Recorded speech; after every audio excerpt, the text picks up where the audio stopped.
श्रीहरिवायुगुरुभ्यो नमः। ॐ वन्दे विष्णुं नमामि श्रियमथ च भुवं ब्रह्मवायू च वन्दे गायत्रीं भारतीं तामपि गरुडमनन्तं भजे रुद्रदेवं देवीं वन्दे सुपर्णीमहिपतिदयितां वारुणीमप्युमां ताम् इंद्रादीन् काममुख्यानपि सकलसुरान् तद्गुरून् मद्गुरूंश्च अभ्रमं भङ्गरहितम् अजडं विमलं सदा आनन्दतीर्थमतुलं भजे तापत्रयापहम् जलज्येष्ठनिभाकारं जगदीशपदाश्रयं जगतीतलविख्यातं जगन्नाथगुरुं भजे। पृथ्वीमण्डलमध्यस्थाः पूर्णबोधमतानुगाः वैष्णवाः विष्णुहृदयाः तान् नमस्ये गुरून् मम। आपादमौलिपर्यन्तं गुरूणामाकृतिं स्मरेत् तेन विघ्नाः प्रणश्यन्ति सिद्ध्यन्ति च मनोरथाः। श्री विद्यासागरमाधवतीर्थगुरुभ्यो नमः। हरि ओम्।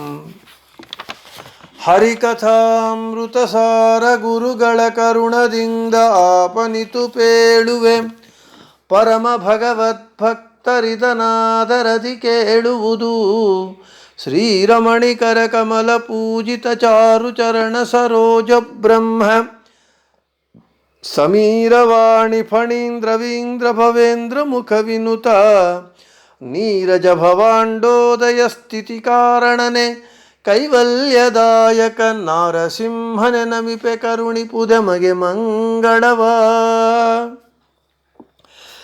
ಪುರುಷ ರೂಪತ್ರಯ ಪುರಾತನ ಪುರುಷ ಪುರುಷೋತ್ತಮಕ್ಷರಾಕ್ಷರ ಪುರುಷ ಪೂಜಿತ ಪಾದ ಪೂರ್ಣಾನಂದ ಜ್ಞಾನಮಯ ಪುರುಷ ಸೂಕ್ತ ಸುಮೇಯ ತತ್ತತ್ಪುರುಷ ಹೃತ್ಪುಷ್ಕರ ನಿಲಯ మహాపురుష జాండాంతరది బహిరది వ్యాప్త నిర్లిప్త. మన హరికథామృతసారం పాఠంలో వ్యాప్తి సంధి యందు వెనుకటి పాఠమునందు ಕಾದ ಕಬ್ಬಿಣ ಹಿಡಿದು ಬಡಿಯಲು ವೇದನೆಯು ಲೋಹಗಳಿಗಲ್ಲದೆ ಆದುದೇನೈ ಅನಳಗ ವ್ಯಥೆ ಏನು ಮಾಡಿದರು ಆದಿದೇವನು ಸರ್ವಜೀವರ ಕಾದುಕೊಂಡಿಹನೊಳ ಹೊರಗೆ ದುಃಖಾದಿಗಳು ಸಂಬಂಧವಾಗುವುದೇನೋ చిన్మయగే అనేటటువంటి పద్యాన్ని చెప్పుకుందాం. ఈరోజు 28వ పద్యం. మళల మನೆಗಳ ಮಾಡಿ ಮಕ್ಕಳು ಕೆಲವು ಕಾಲದಲಾಡಿ ಮೋದದಿ ತುಳಿದು ಕೆಡಿಸುವ ತೆರದಿ ಲಕುಮೀರಮಣ ಲೋಕಗಳ ಹಲವು ಬಗೆಯಲ್ಲಿ ನಿರ್ಮಿಸುವ ನಿಶ್ಚಲನು ತಾನಾಗಿದ್ದು ಸಲಹುವ ಎಲರುಣಿಯವೋಲ್ ನುಂಗುವಗೆ ಎಲ್ಲಿಹುದೋ ಸುಖ ದುಃಖ. ಪದಚ್ಛೇದము. ಮಳಲ ಮನೆಗಳ ಮಾಡಿ ಮಕ್ಕಳು ಕೆಲವು ಕಾಲದಲಾಡಿ ಮೋದದಿ ತುಳಿದು ಕೆಡಿಸುವ ತೆರದಿ ಲಕುಮೀರಮಣ ಲೋಕಗಳ ಹಲವು ಬಗೆಯಲ್ಲಿ ನಿರ್ಮಿಸುವ ನಿಶ್ಚಲನು ತಾನಾಗಿದ್ದು ಸಲಹುವ ಎಲರುಣಿಯವೋಲ್ ನುಂಗುವಗೆ ಎಲ್ಲಿಹುದೋ ಸುಖ ದುಃಖ. ప్రతిపదార్థము. మక్కలు పిల్లలు మళల మನೆಗಳು అంటే ఇసుక ఇండ్లను మాడి చేసి ಕೆಲವು కాలదలాడి కొంతకాలము ఆడుకొని మోదది ముదముతో అంటే సంతోషముతో తుళిదు త్రొక్కి కెడిసువ చెరిపివేయు తెరది రీతిగా లకుమీరమణ లక్ష్మీరమణుడైనటువంటి శ్రీహరి లోకಗಳ లోకములను హలవు బగే నానా రీతులుగా నిర్మిస్తాడు. నిశ్చలను తానాగిద్దు తాను నిర్వికారుడై ఉండి సలహువ రక్షిస్తాడు. ఎలరుణియవోల్ సర్పము వలె నుంగువగే మృంగువానికి సుఖ దుఃఖ సుఖము దుఃఖము ఎల్లిహుదో ఎచ్చట ఉన్నదయ్యా ఇక తాత్పర్యం.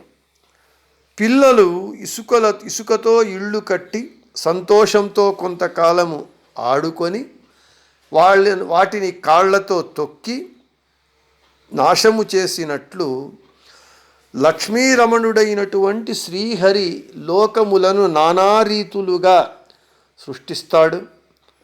తాను నిర్వికారుడిగా ఉంటాడు.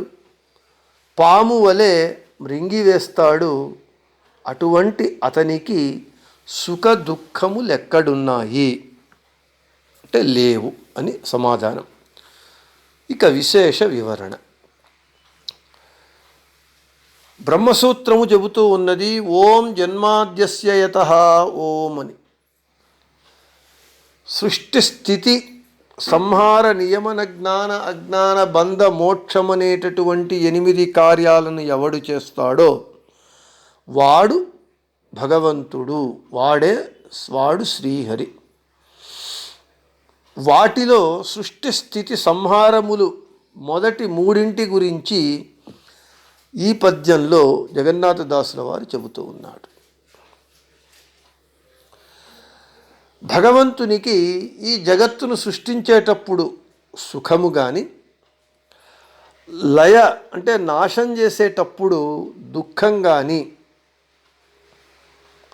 కలుగుతాయా అనేటటువంటి ప్రశ్న శంక మనకు వస్తే ఎల్లిహుదో సుఖ దుఃఖ, భగవంతునికి ఎక్కడ ఉన్నది సుఖ దుఃఖములు అని చెబుతూ ఉన్నారు.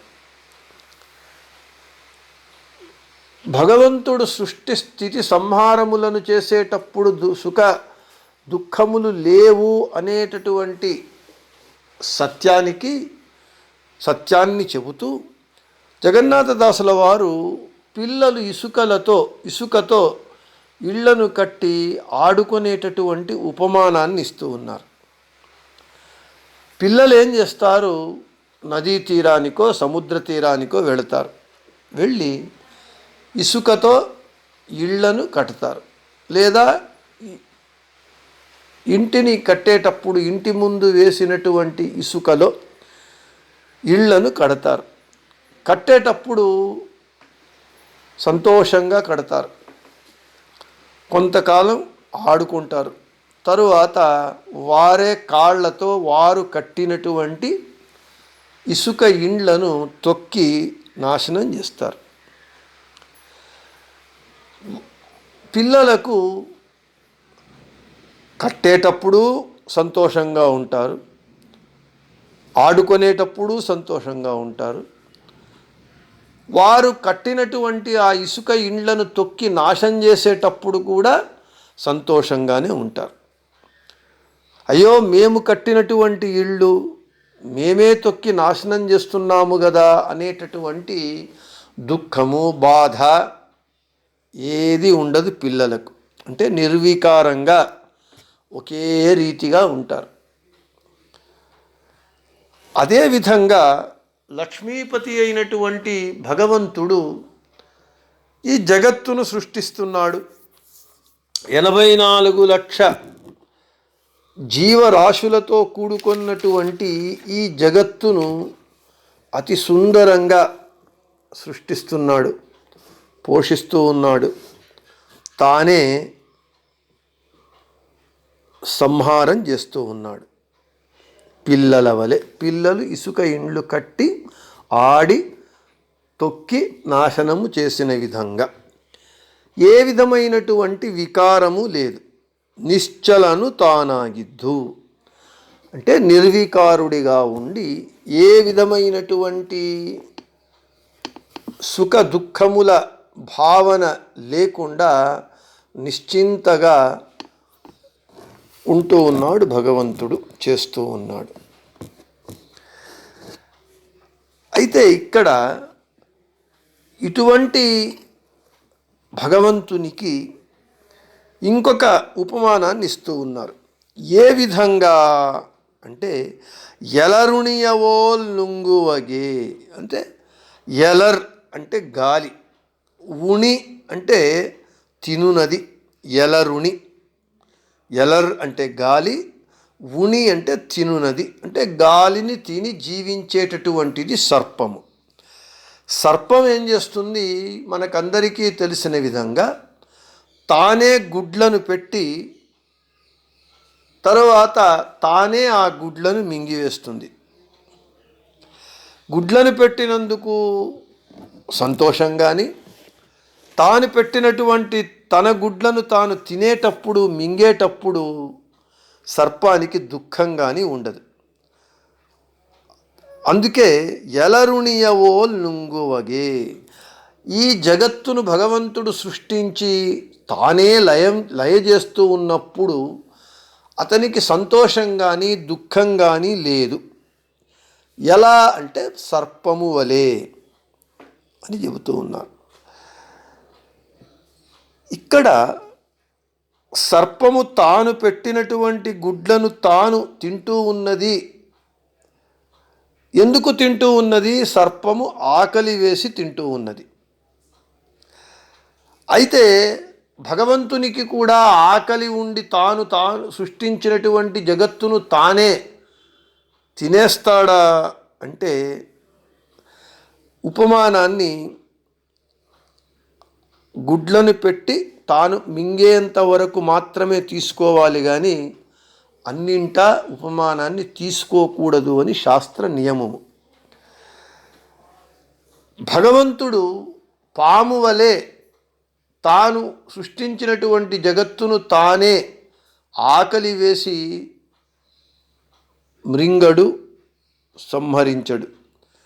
ఎందుకంటే అతడు నిత్యతృప్తుడు, గుణపూర్ణుడు. సర్పమునందున్నటువంటి అవలక్షణములు, దోషములు భగవంతుడు లేనటువంటి వాడు. ఎందుకయ్యా అనంటే భగవంతుడు అప్రాకృతుడు, ప్రకృతి సంబంధము లేనటువంటి అప్రాకృతుడు. ఇతడు ఈ జగత్తును సృష్టించటం వలన అతనికి ఏ ప్రయోజనము లేదు.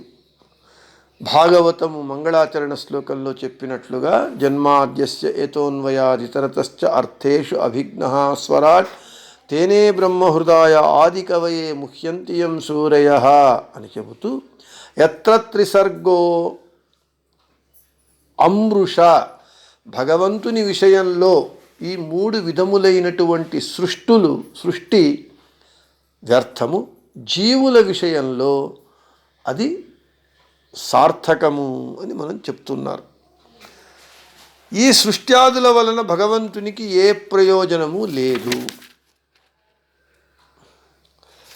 కాబట్టి ఎలరుణియవో నుంగువగే అని ఆ ఉపమానాన్ని ఇస్తూ, ఇక భగవంతుడు జగత్తు సృష్టి స్థితి సంహారములను చేస్తూ ఉన్నాడు.